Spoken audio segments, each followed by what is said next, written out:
that I'm aware of actually is to receive authorization for my office to negotiate a contract with Doherty and Company for financial advisory services. Make that item number 15A, if that's okay with everybody else on the council. Okay, 15A. I'll probably look to you to read that in the record when we get to it, Pauline. Thank you.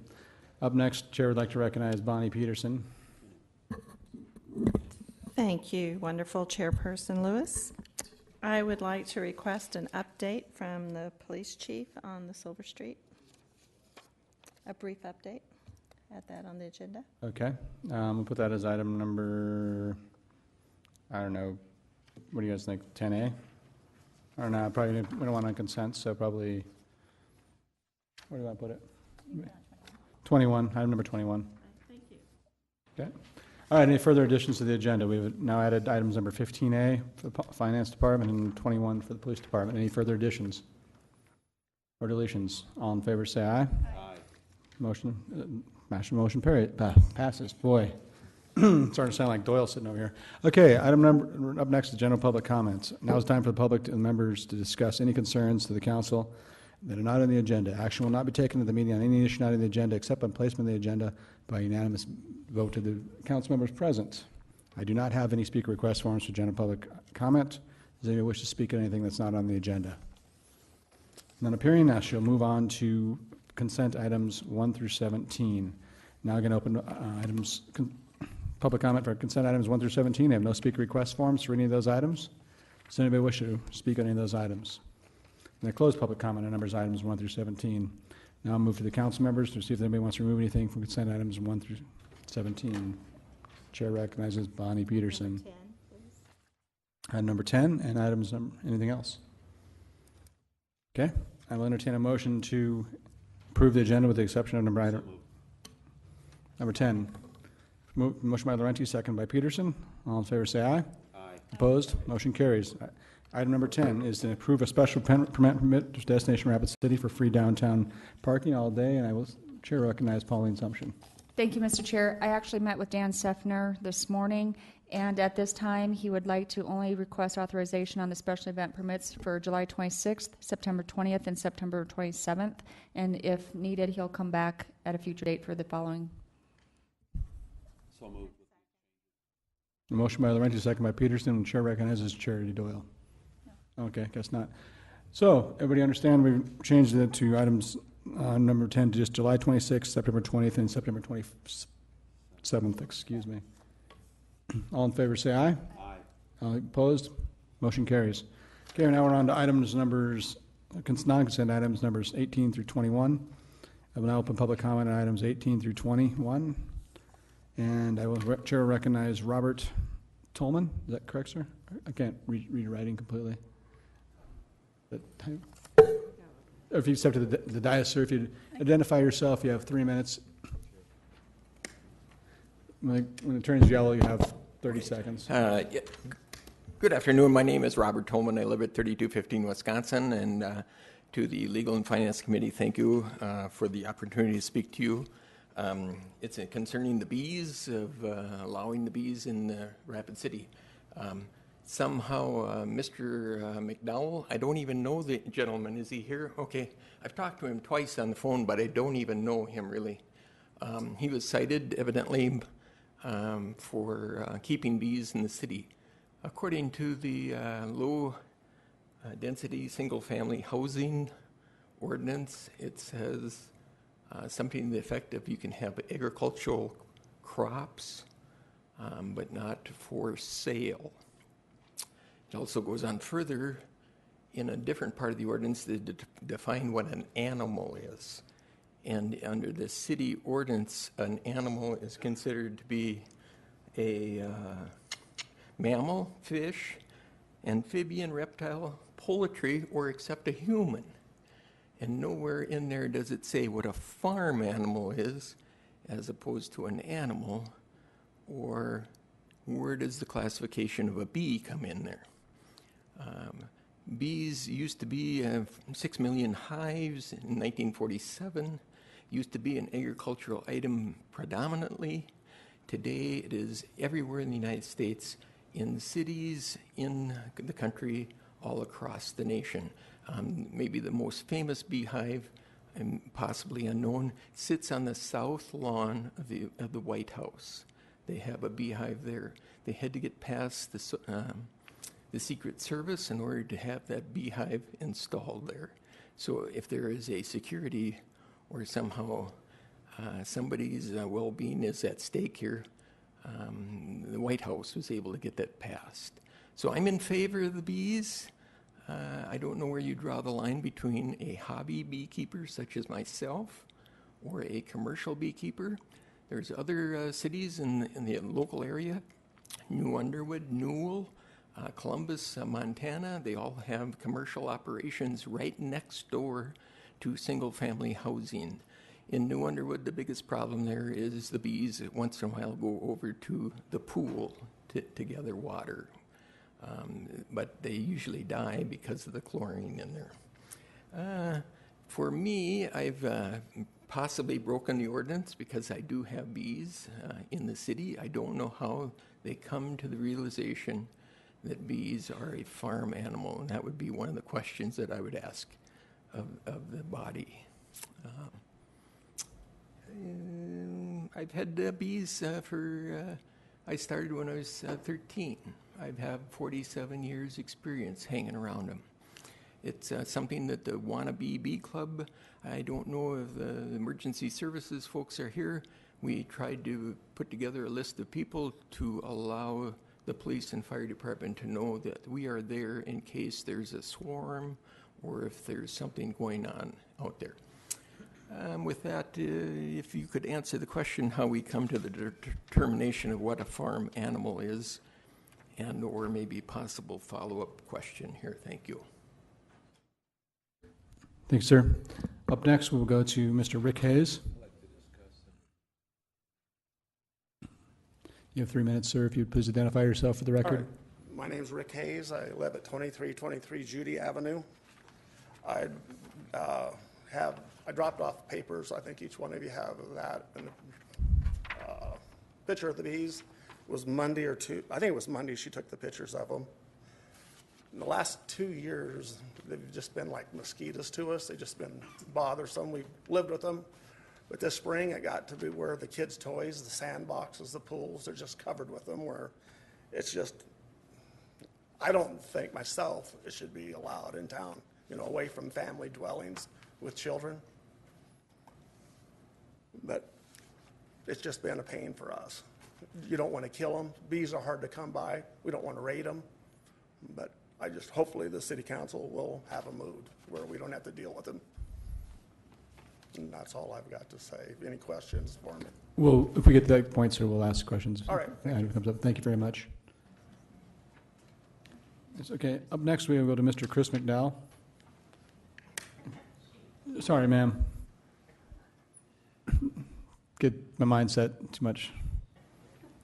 If you have 3 minutes, if you could please identify yourself for the record. Thank you.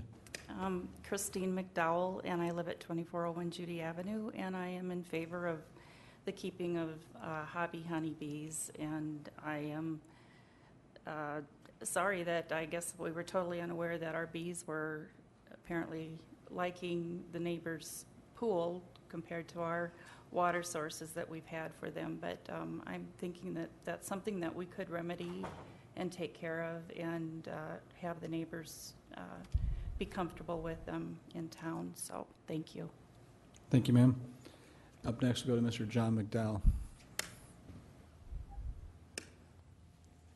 Can't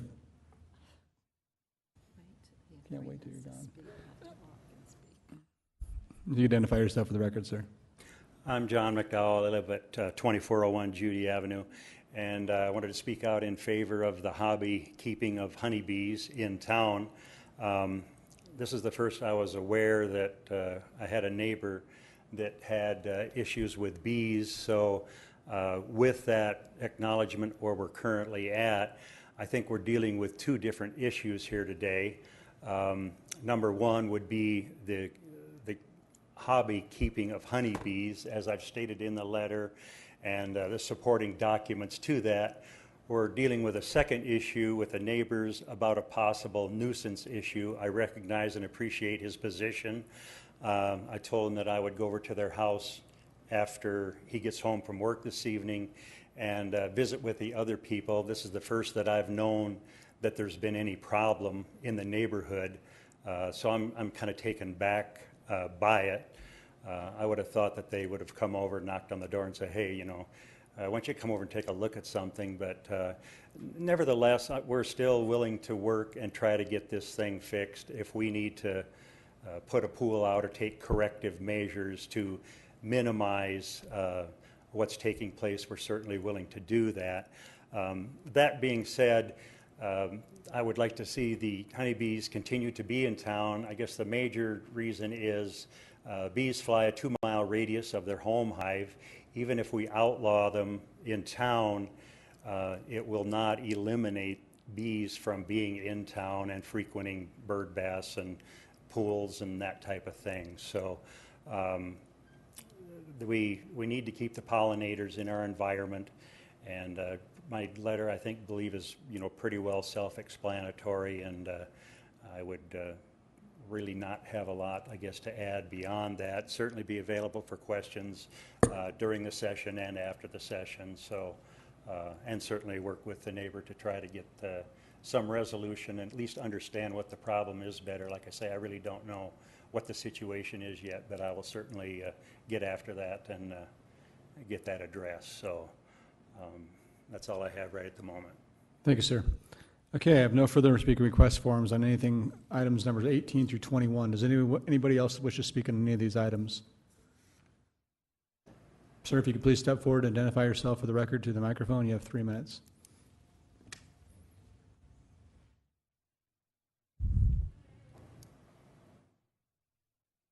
Yes, good afternoon. Just step to the microphone, sir, right there. There you go. Thank you, sir. My name is Jerry Owens. I own ADR Beekeeping Supplies and Service. I'm the founder of the Bee Club that exists here in town. And we have clients all over South Dakota, Wyoming, Nebraska that we deal with. And we promote hobby beekeeping. And we're doing that for a couple different reasons. One of them being is that the bees are in a demise across the United States, actually across the world. And we're trying to do what we can to keep the amount of bees in our area up to where they will maintain the pollination of our flowers and fruit trees and grasses and so on. The other one is that, the other second reason is that there's a tremendous interest in hobby beekeeping. I have over 400 clients in actually 7 different states that I deal with because of the people that like to have bees in their backyard or bees around their area for pollination, for honey, and for entertainment. They're a fascinating insect. And I too back John in the statements that we need to keep bees in the Rapid City area, and we need to do it in a responsible manner. Thank you. Thank you, sir. I have no further speaker request forms. Does anybody else wish to speak on those items 18 through 21? None appearing. I'm going to close public comment on items 18 through 21, and I will now move on to item number 18, which is Chris and John McDowell. Request the council to authorize an amendment to zoning ordinances to allow for hobby beekeeping in the residential districts. Chair will recognize Jerry Wright. I make a motion that we delay this for 2 weeks, and I'd like to make a few comments if I have a second. By all means. Thank you. Motion by Wright, second by Doyle, excuse me. I think I heard the comment that they're wondering why it's here before us. First of all, the City of Rapid City is charged with the public health, safety, and welfare of the entire community. And I respect bees and what you're trying to do, but we also have the issue of safety with people that are allergic to bee stings, and also the fact that things are imposing upon other people's ability to enjoy their life. So we have to sort this out. And it's not going to be easy to do, because he said bees fly 2 miles. But I think we need to look at it, and something has to be done so that we're not putting people at risk. If there's a child in a wading pool, they should be able to enjoy that pool without worrying about getting continuously stung by a bee. but then we should have bees in town for the obvious reasons we want them. On the lighter side, as for the bees at the White House, I'm sure that if the president was allergic to the bee sting, the Secret Service would have him out of there in a second, or they would take the first sting. So I think we delay it 2 weeks and study it and come up with a better resolution. And I strongly suggest that the hobby beekeeper get with these people that are concerned and help them solve the problem before we have to do it. Is that possible? And definitions, we actually define things as we need to, I guess, and sometimes, and this is the first time I've ever heard about bees being an issue. So no, they weren't probably named, but I think the intent is in our ordinances to protect the public health, safety, and welfare of our citizens. And irregardless whether bees are specifically stated, we do have an obligation to look out for all people. Okay? Thank you. Thank you, Mr. Wright. Chair recognizes Alderwoman Peterson. Thank you, Mr. Lewis. I'd just like to tell me that Mr. Hayes and I think it was McDonald's, that I'm glad you're kind of, you're in a kind of a tough situation, and I'm glad that you're still being neighborly, because that's the most important thing. And Mr. Hayes, if you can go back up to the podium, I have a question for you if you want to answer it. And you're confident that these bees are coming from that source? Like there's not a neighbor on the other side that maybe has a nest No, or that's the only something? beehive that I've seen in town. It's just Okay. 2 houses over. Okay. It really is, a very unfortunate situation. And I know that there were times when I used to live in Carriage Hills that we couldn't eat out on our deck because the bees would just come and That's come the way and it is come. right now for us. Yeah. But yet, there weren't any, I'm just saying that sometimes, sometimes they're a nuisance without it. And that's where it becomes tricky, because if the animals are going to fly for 2 miles, or the bees, Are there any other bees in the city limits? I mean, within 2 obviously there miles? are. I mean, I I mean, haven't seen them. I don't know about. I'm not talking about hives, but I'm just saying in nature, I would imagine that there's some.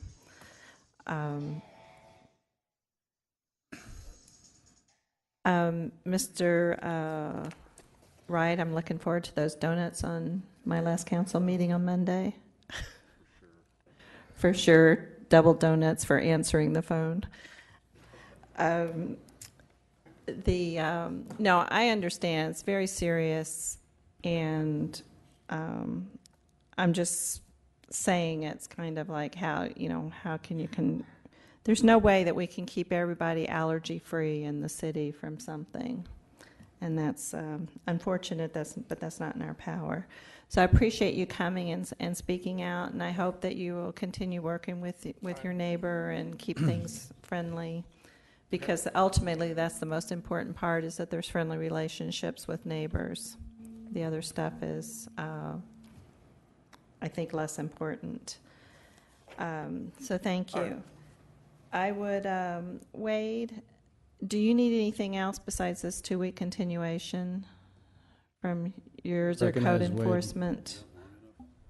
Yeah, and well, I guess Monday y'all could decide if it's long enough, but yeah, I was thinking 2 weeks probably isn't long enough. Perhaps you should go to the chair for that. Hi, if I may, Allison Marsland with the City Attorney's Office. I'm actually the person in our office who has been working with this issue. The complaint was routed to our office, and like you, this was the first time I had dealt with a complaint about bees. I did review the ordinances, and I also worked with the planning department, and one definition that hasn't been mentioned is the definition of agriculture, and that's how we came to the determination that bees are not allowed in low-density residential. They are allowed in general ag, but none of the agriculturally zoned districts. So I understand you're recommending, or the motion on the table is for a 2-week continuance, and I guess my question would be, as a staff member, what's the purpose of the continuance? What would the anticipated direction to staff at council meeting Monday night be for that continuance? If I might, I imagine it's to give other council members more time to get educated on the actual ordinance and any issues potentially.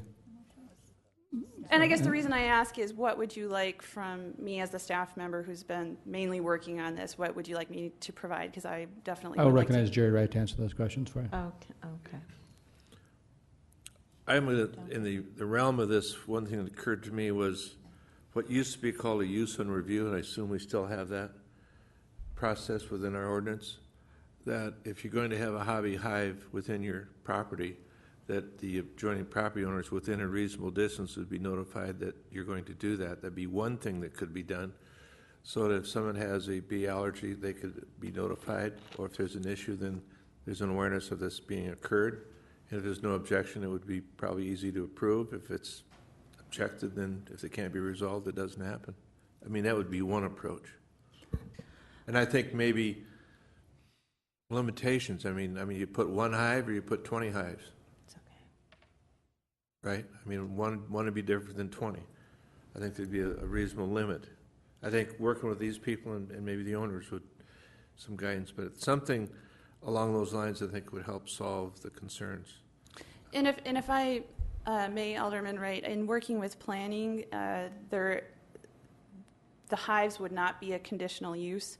So if bees are to be allowed in Rapid City, it does definitely take an ordinance change. So I would just let the committee know that at this point in time. So during the 2 weeks, there wouldn't be a conditional use that could be applied for at this juncture because of the way the zoning is written in our ordinances. But the other part of it is, I was told once by an attorney, if it's not illegal, it's legal. So we haven't defined bees, whether they are or not part of the agriculture, et cetera, et cetera. So we probably kind of almost got to start at ground zero and write this? Well, actually, the agriculture definition does incorporate bees and apiary products. It's found in 17.04.035. Okay. And it indicates for sale or for personal use. Now, low-density residential 1, which is where the McDowells is the type of zone that McDowells reside in, there is a permitted use of agricultural crops, not for sale, but not farm animals. So our office and planning is in agreement. Our interpretation is bees and apiaries. When you read the definition of agriculture in conjunction with the permitted use section of LDR 1, does not allow apiaries in Rapid City. So that's why the McDowells are before you asking for an ordinance change, because it's the opinion of staff that it would take an ordinance change in order to allow for bees in Rapid City. Okay, so if we were to go to an ordinance change and put a use and review requirement on it, and a renewable, so I mean, once you get them, you got to keep in touch because neighbors move and change, and also a limitation on density. I understand it would take the ordinance change, but those things might get us to where we need to be with discussions with these people that are concerned, all parties. That's my guidance. I'll stop for now. Chair's going to recognize Brett Limbaugh from Community Planning. Thank you, Mr. Chair. I just want the committee to keep in mind that if we're talking about a change to the zoning ordinance, generally how those ordinances are structured and how they're processed is that the Planning Commission asks the staff to look at an issue. We go back, review best practices, and bring forward a ordinance recommendation to the Planning Commission, and they in turn would bring that recommendation to you or send a recommendation to you. So it's going to have to go through that process if it is indeed a change to Title 17, which is the zoning ordinance. If it's in another title, then it could go directly through committee to council. I guess I would caution you to regulate it by zoning district because, as you're well aware, we have agricultural districts right next to commercial districts, right next to LDR districts. So it's kind of hard to do that when you've got something that has a flight path of a 2-mile radius. So you'd have to take these case by case, no matter if it's in the zoning ordinance or in another section of the municipal code. Thank you, Mr. Limbaugh. Chair recognized Charity Doyle. Yes. I would Chair appreciate recognized might Bonnie be able to Peterson. continue since I never got Well, you started jumping all finished. over the room, so we kind of lost you. You may have the floor, Ms. Peterson. Thank you.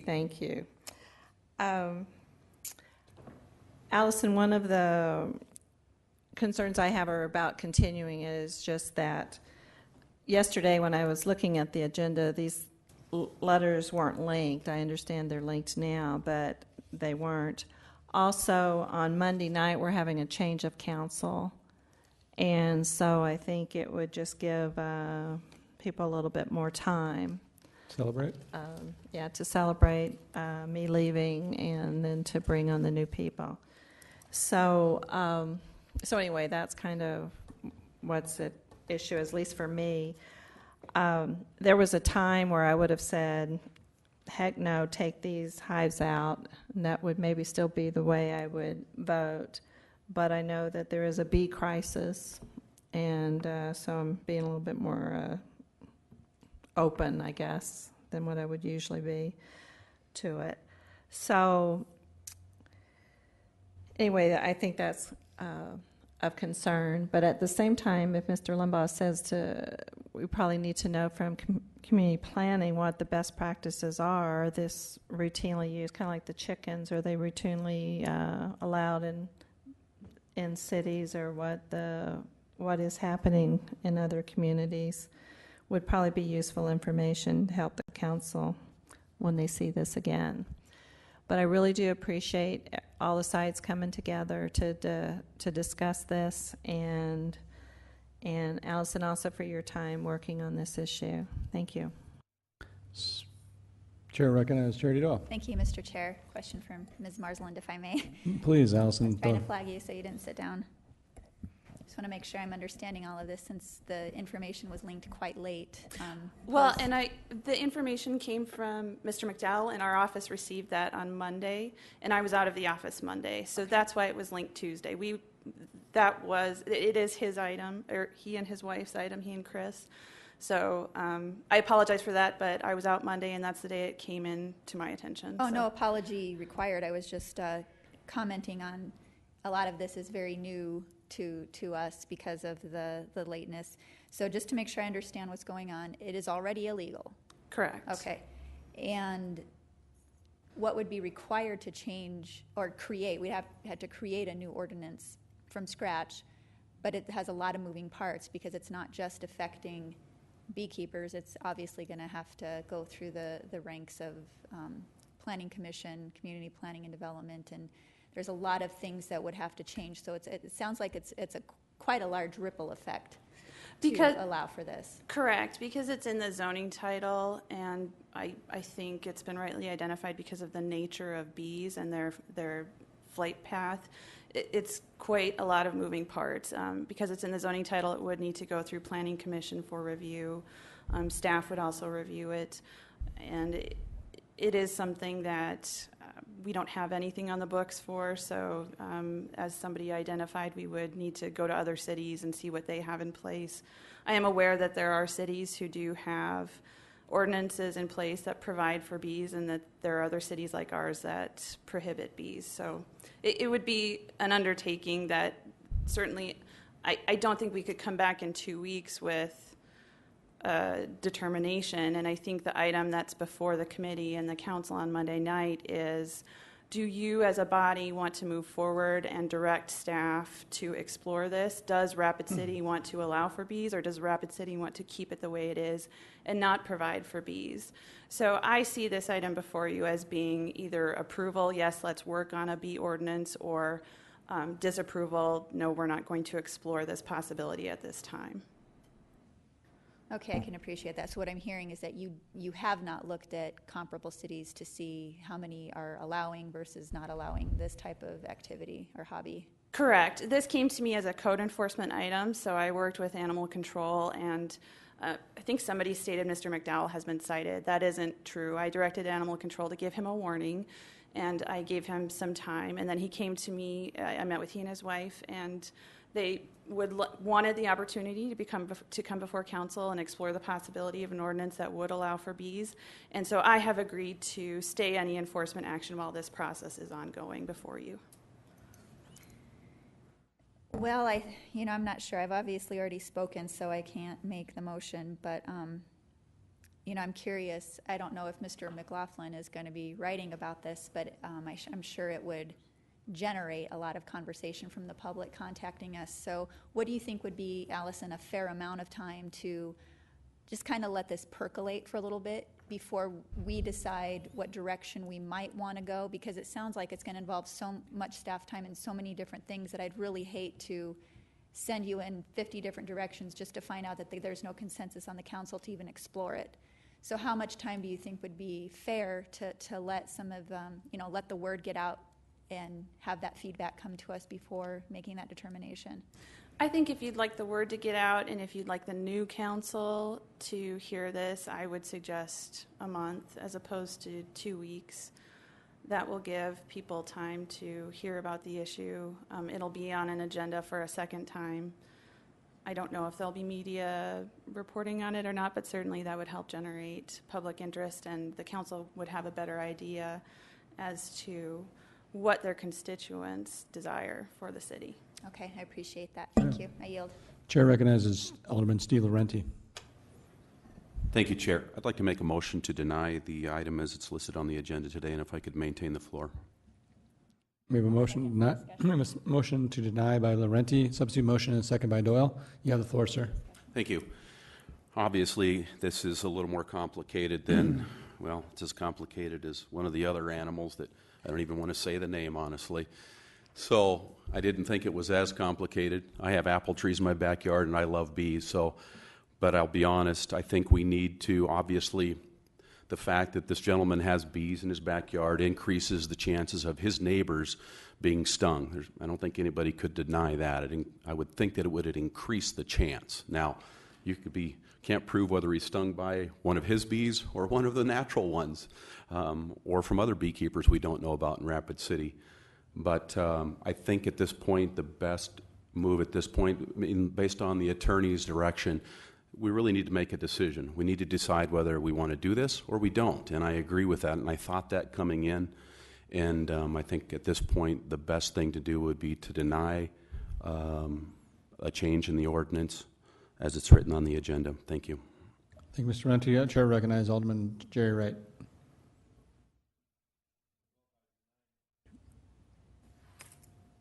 By denying action, then we're going to basically, beehives are gone, correct?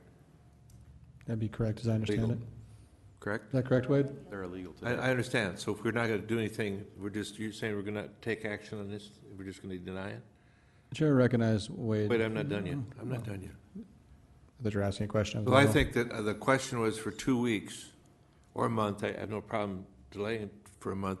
But I'd like to get input from the attorney's office and growth management people as to what the process should be to get this right, and so we can handle the issues, and what should we do. And I think things like I brought up earlier, useful review, density, and so forth should all be included. It takes time. Let's do it right. I'm also beginning to think in this whole process, maybe our entire animal ordinance needs to be reworked, because we're hearing about chickens and bees and whatever else. But I think in this issue, if we deny it, we're not doing anything, and you have to get your bees out of there, and we're not solving the problem. Correct? Am I reading that right? Is that rhetorical, or are you directing it towards me? It's historical. Chair, well, sir, Mr., do you have a question for Mr. Owens? Yes. Could you turn your microphone on, sir? You have to. Mr. Owens, Mr. Wright has a question for you. Could you please approach the dais? You've been wanting to talk. Would you care to go Please to the approach the podium? dais, or not the dais, but excuse me, the microphone again. Just step up to the microphone right there at the podium, excuse me. And Mr. Wright, you have a question for Mr. Owens?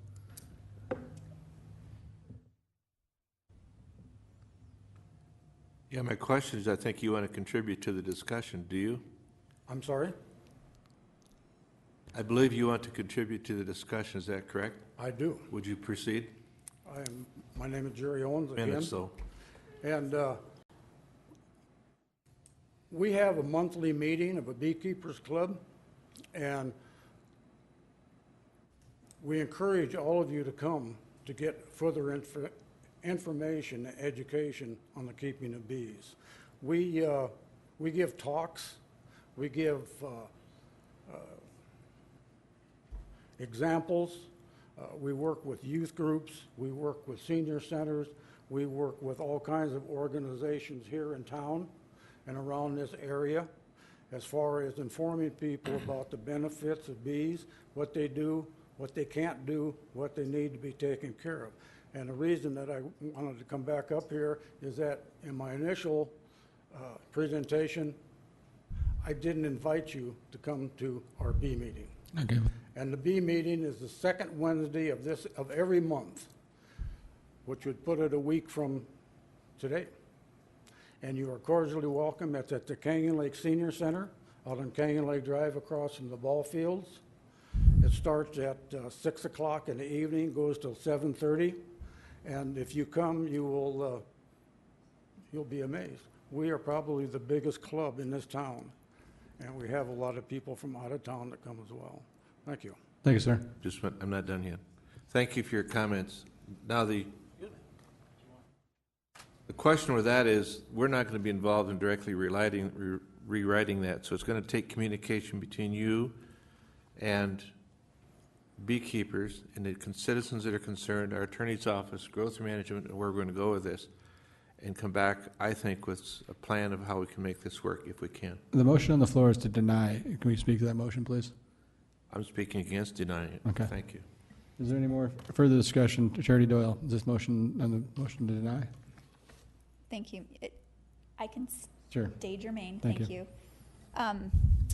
First of all, what is before us is making changes to the ordinance that was supplied, and that is not the correct ordinance. Ms. Marsland, is that what I'm understanding? If there were to be changes, there's no ordinance to change. Technically, it would be creating a new beekeeping ordinance. So The ordinance that Mr. McDowell supplied with his submission is the low-density residential one, and subsection F to 1710.020 talks about agricultural crops. There would need to be a change to this ordinance in order to allow beekeeping. So yes, this ordinance that was linked for you would need to be changed, but there would need to be, if it was going to be implemented as a conditional use, as Alderman Wright has put forth, it would require some extensive change and review and determination of what the parameters of that conditional use would be. And the conditional use would be set out in another ordinance, but it would also include a change to the ordinance that was linked for you that would provide for this use as being a conditional use. okay, I guess for me, I don't really want to explore looking at changes until I know the answer to this question. And the question is, if the city of Rapid City were to allow this and somebody, God forbid, died from anaphylaxis, who's liable? Is it the beekeeper or is it the city because we've allowed it? That is not something Sister is one of those people, so I know how that works, and so I think it's a fair question. I think it's a fair question. It's not something that I've looked into or can answer for you today, but it's something that I could look into if the committee would like. I think first things first, though, we would need to know the answer to that question before going through a lot of work to try to make changes. Is that fair, Mr. Wright? Chair recognize. Okay. Okay, the motion on the floor is to deny. Any further discussion? All in favor say aye. Aye. Opposed? The chair votes aye. Motion carries.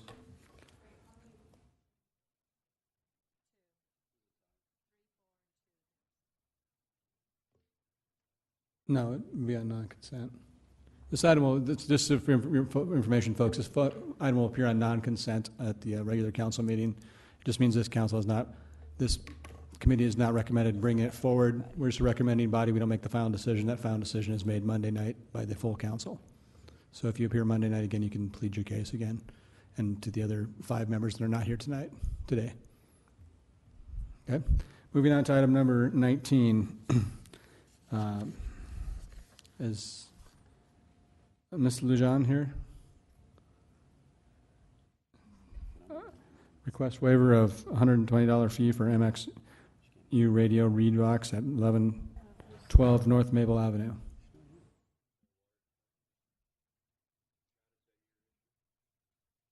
Not currently here, okay. Move to deny.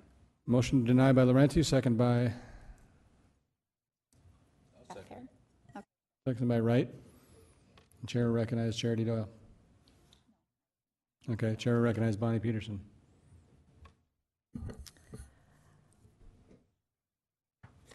I'd make a substitute motion that we take this to Monday night without recommendation. If I can have a second, I will continue. Substitute motion is to move to council without recommendation. Any second by, The reason is Very right. frequently we have people scheduled at this meeting and they don't come, and not only people or citizens requesting it, but also even our people that we hire sometimes can't come to something that's on the agenda. So I think it's just premature to just cut it off. True, they could come, but if it's denied here, they'd probably be less likely to come because citizens don't understand our processes. So anyway, I would just say let's just move it forward and handle it Monday night. Thanks. okay. Chair will recognize Public Works Director Terry Waldersdorf. Thank you, Chairman. If you'd like, John can address the issue. Personally, we would prefer the original motion go through, which is the motion to deny. We think that's the appropriate motion, and the customer certainly could still come to the council meeting on Monday night, but I think the appropriate recommendation is to deny the request, but John can certainly give you guys the details on the circumstances here. Mr. Wagner, would you like to approach the podium, please, sir, and perhaps give us a little information on this item? Thank you, Mr. Chair. John Wagner, Water Superintendent of the Public Works Department. Quite frankly, Terry and I, neither one of us were quite sure how this got on the agenda, but to make a long story short, when we're talking about the MXU radio read box, that's the electronic box that's on the outside of the house, that's city property, just like the meter is, and covered under ordinance number 1308-380, remote reading devices, as well as 1308-340, responsibility for water meter damages. They're tied together in those two ordinances. So if the radio box is damaged or the meter, either one, it's the responsibility of either the occupant of the home or the owner of the home. And our standard policy, when we run into situations like this, is to go ahead and add that cost to the water bill, whichever person is on the account. And in this case, it happened to be the occupant of the home, not the landlord. And I understand, talking to the billing department, that he is refusing to pay this, and he's looking for a waiver of the $120 cost of the radio box that we have to replace. And it's our recommendation that I think it would be a very dangerous precedent to set by allowing him to get a waiver for equipment that's city-owned and the customer, through ordinance, is ultimately responsible for. Thank you, sir. Chair will recognize Mr. Steve Laurenti. Thank you, Chair. Mr. Wagner, if you would, please, do we know what happened to the box? I mean, is it obvious that it was damaged, or is it just not working? It's gone. It just disappeared. I don't know. A lot of times we run into a situation where the owner will come up and decide to re-side the home or do some work on the siding or whatever. Paint, maybe. The painter takes it off. Doesn't get put back on. First thing we know is we can't get a read, so we go out and investigate. The box is gone, and we approach the customer, of course, or the homeowner and say, do you know what happened to it? No, we don't. In this case, we tried to work with the customer and told him that he needs to get with his landlord, maybe work with his landlord to have his landlord deducted from his rent or something, and there isn't a lot of cooperation going on between the two. It's more of a civil dispute between those two, possibly. I don't know. Okay, thank you very much. I appreciate it. Mm-hmm. Thank you, sir. Chair will recognize Mr. Jerry Wright. I have no problem supporting your denial of the request ultimately, but is it on those things that say city rep, city property, do not destroy or do not damage? Or are they just innocuous black box that no one knows what they are? I think they're a white box. Or white? But they don't say I City don't Rapid believe City? there's a sticker on there. You say there isn't? I don't believe there is. Yeah, Could be. But I have no problem supporting it, but I think that's what we should ultimately have them marked, that this is city property, do not destroy. Otherwise, someone's just going to think it's something else, and cable TV extension, whatever, and throw it away. But I'll support you. Thank you. NSA. Okay, Chair will recognize Bonnie Peterson. Thank you. Like I said earlier, I just think this is more citizen-friendly just to move this forward. I'm sure on Monday night it'll get voted down or denied. But yes, that's a very good point about marking those, because perhaps people, I know I go to a new house, I don't use cable, so I just start taking out boxes and stuff hanging on my house that I don't think I need. So anyway, so I will support my substitute motion there. Thanks. Okay, the motion on the floor is a substitute motion to move to council without recommendation. Any further discussion? All in favor say aye. Aye. Opposed? Here. Chair votes opposed. What I vote? No? Yeah, I vote no. We're still going to have to vote for it. Yeah, now we're back to the original motion. Sorry, when they do those reverse motions, I sometimes get confused. So next original motion is to deny. Any further discussion on the original motion? All in favor say aye. No. Opposed? No. So Chair moves forward with 4-1. Is that correct? Lone vote of Peterson, no. Motion is denied. Or item is denied, excuse me.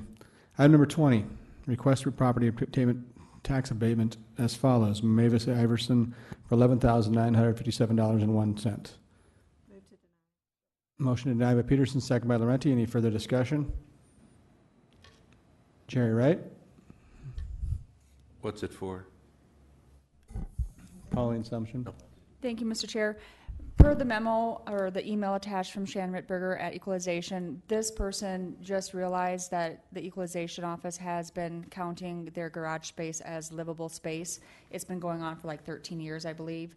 And instead of going through the appeals process at our equalization hearings in March, they came for the abatement process. Their recommendation is to deny it because they should have gone through the process when they first recognized it. And so that's the recommendation of the county, is for denial. Okay. Does that help you out, Mr. Wright? Jerry, yeah, okay. So the further motion is to deny. Any further discussion? All in favor say aye. Aye. Motion carries. Item number 21 is an update from Police Chief Carl Jegris on the events of last evening. Thank you, sir. You're welcome.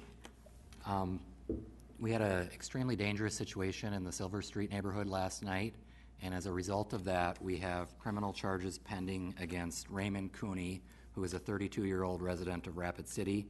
He's initially been charged with second-degree kidnapping and second-degree burglary, and the investigation is ongoing, and the possibility of additional charges is certainly possible. Being that criminal charges are pending and that a criminal investigation is ongoing, I don't intend to go into fine detail, but due to the severe disruption to the community and due to the public safety risk involved, I'm going to give you an overview of what occurred yesterday. Shortly after 4 o'clock, our officers responded to residents in the Silver Street neighborhood for a possible burglary in progress.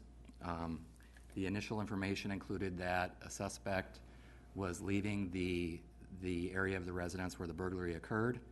Our officers were able to contain him at another residence in the 900 block of Silver Street. The initial information included that he possibly had a handgun with him.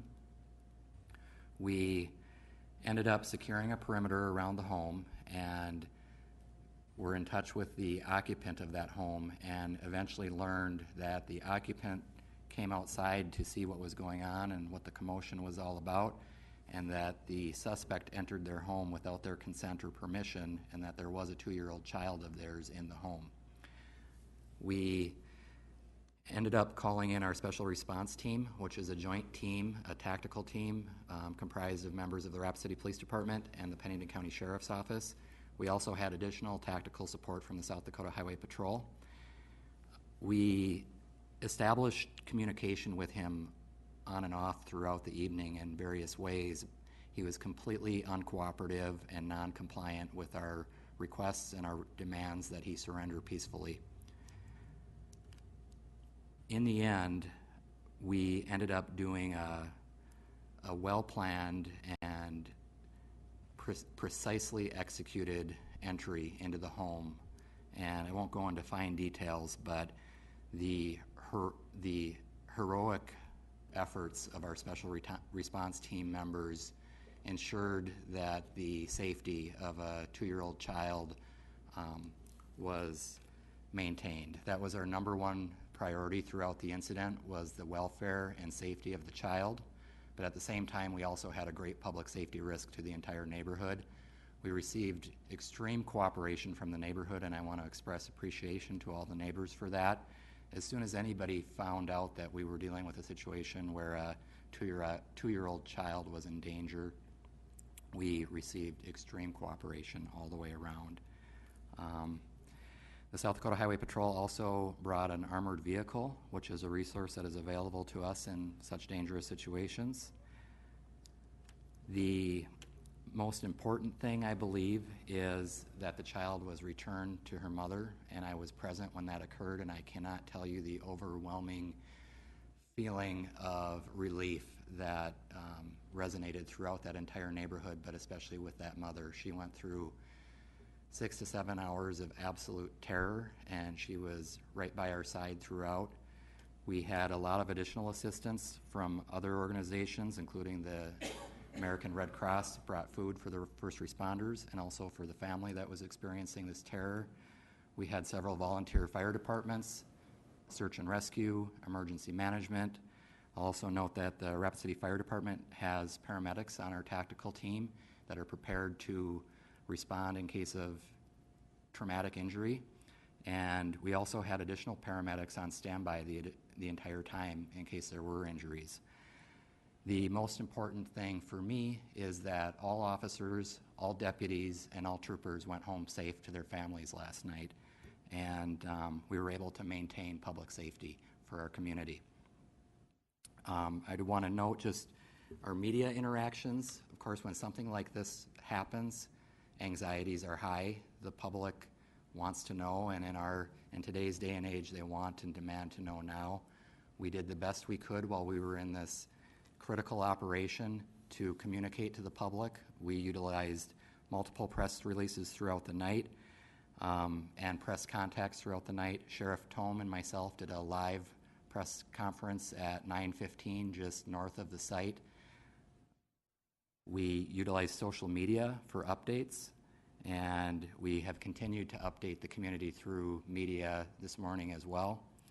We received information, and I actually spoke to the Associated Press out of Chicago late last night, just before midnight, and received information this morning that a NBC News affiliate in London reported on the incident. That's the summary, and if there's any questions, I'll be prepared to answer those for you. Thank you, Chief. And I would just like to say, as a father of young children, thank you very much for your diligence, and thank you to all the police members of the police department and all the Sheriff's Department and the Highway Patrol, and most importantly to everybody that just was able to keep a level head and get a safe resolution. I think we obviously shows we made a wise decision recently, and thank you very much. And Chair recognizes Bonnie Peterson. Okay. Thank you, Chair. Yes, before I talk, I just want to say that I was thankful that the mayor called yesterday afternoon to let some of the council members, that's Silver Street areas in my ward, know about it, and I'm very appreciative of that. And then the next thing, because, you know, when you find out something, you always want to do something, and I knew the last thing you needed was me being down there. So I was very confident that it was in good hands, and so I really felt good that I had that confidence. And then when you were telling the story about the baby going back to the mama, I got tears in my eyes about that, because we know that's a mother's greatest fear, is being separated, you know, from her child, and we all know that had to be horrible. And so anyway, I'm sure I won't name all of the people that you name, but, you know, we really just appreciate the team being there, ready to respond, and getting a great outcome. And I hope in the future that the police department and all will be creative about how to get a great outcome and not just force. I mean, I know force is a huge thing that we'll always have, but I'm sure the gentleman that was arrested probably has his own issues, and the first thing that come to mind is drugs, and of course that's a negative for all of us in our community, and makes you wonder what can we do better in our community to help our citizens. But that is not the story. The story is that you got a baby back with their mama, and all of the people involved were safe, and I really appreciate it. And you've certainly been put under the gun here recently with since you've been interim and then full, so really appreciate it. Thank you. Entertain a motion to acknowledge. Motion to acknowledge by Charity Doyle, second by Laurenti. Any further discussion? All in favor say aye. Aye. Hardfeld, thank you once again. And motion to adjourn. So moved. Motion carries. All in favor say aye. Aye. Motion carries.